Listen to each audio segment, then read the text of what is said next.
Let's go. My name is Catherine Nyamato. I've been a leader, a member of parliament.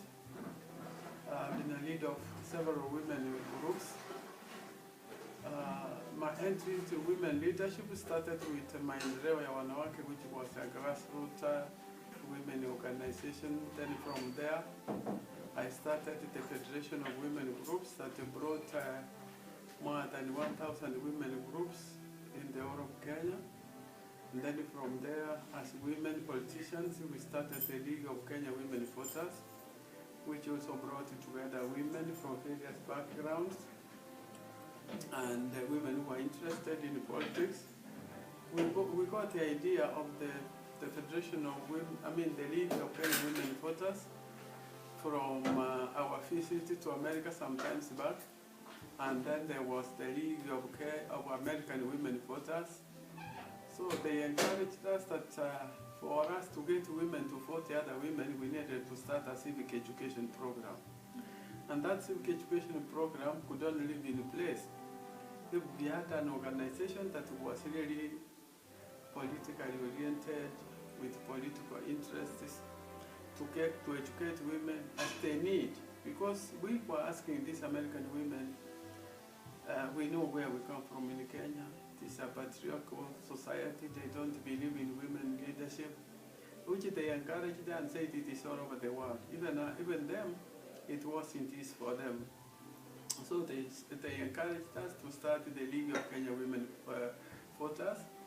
And through the League of Kenya Women Voters, we introduced the civic education program. The League of Kenya Women Voters is incorporated every woman who was interested in politics in Kenya, also sourcing women to mentor them to take leadership positions. Therefore, the question of which political parties one belonged did not really arise.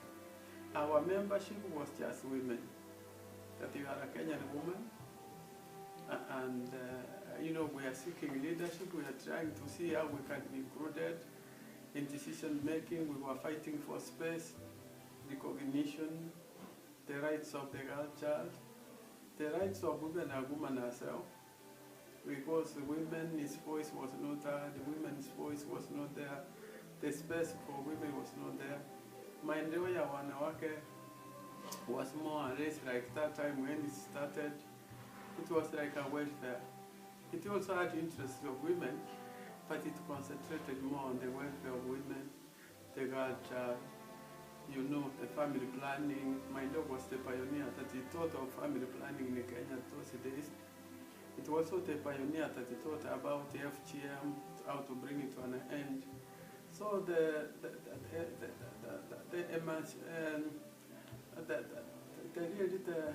entry of the League of Kenya Women Voters, and this was being done during also the claim for the multi-party democracy. And of course, then a lot of other women in political organizations sprang up, like Women Democracy Network. It came in much later, where I served also as a member and later as a chairman. But the person who brought the Women Democracy Network here in Kenya was Professor Ruth Onyango. We also had Women Political Caucus, and the pioneer women in all these things, even the people who introduced us into politics, were women who were there, women who were already in politics, like Honorable Phoebe Asio. She mentored a lot of women, with Professor Julia Ochambo. There were those earlier ones, we used to hear them and read them about them in the papers, like Grace Onyango. And of course, there were women leaders in Maendeleo during those days also. Jane Kiano, who played a very big role to fight for women and also to introduce women programs and leaderships within the society. But as I said, my law was more or less, of course, it was really grassroots, and they moved into the interests and the welfare of women. But anyway, we also needed now organizations that could deal specifically with politics. Besides the welfare, women empowerment, the girl child. And then of course, as we continue to putting our minds together, educating women. Then we realized so there was another issue that was coming up and cropping up in our society, which was the gender-based violence. Why? With the increase in poverty, people were fighting within the families, and the frustrations, of course, which led men, and people to drink more, and with drinking alcohol and the freedoms and developments which come. And as I said, with the introduction of women movements, which were geared towards political empowerment, and then what made us think about all these things? What is the background? Where did we come from? Thinking back to where I went to, during the days I went to school, it was a struggle. Women were not given a priority. You only went to school, your school fees was paid for.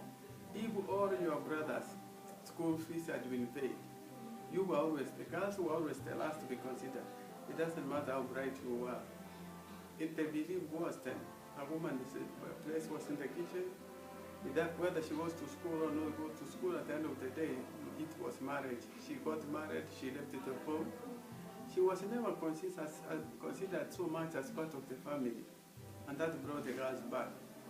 How were we handling the issues of sanitary pads during our days in school? It was never talked about. It was, of course, not good, but it was an issue that was shameful, and it kept a lot of girls out of school during the days when the menstrual period days. So the girls were absent, and sometimes if a girl had an accident at school, that could even put them off completely, because they were more, especially in mixed schools, the boys will laugh at them, and of course that girl will not want to come back to school the following day because he soiled her panty. Her uniform. So those are some of the challenges as we came into leadership that we were thinking about. How do we bring this to an end? How can we end the discrimination of the girl child, which most of us had gone through? And our achievements, as I said, through civic education, multi-party democracy in Kenya, the dawn of the multi-party democracy came in with the fruits. During the first Kibaki administration, and then we had the number of women elected in Kenya, the number increased. For the first time, we had more than 10 women elected into parliament. I think the number went even up to 23, leave alone the devolved units, but as it came, to us it was an achievement. Women like the likes of Charity Ngilu, Honorable Mother Karwa, and other women were appointed to senior positions in the government. And for us, lucky enough, Charity Ngilu became a member, the Minister for Health, where she, of course, as a girl who had also grown up in a rural area and the rural center, knowing where she came from, of course, then she brought in now the introduction.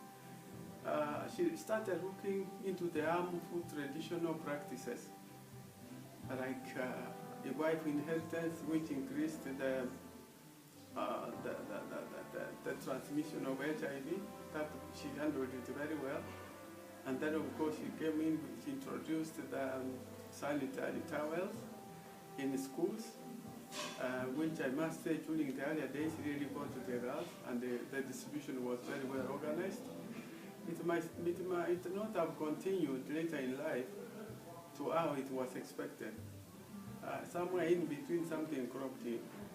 When we think about the MDGs, the goals, of course, not all of them have been attained. Like when we think about the health thing, okay, as I said,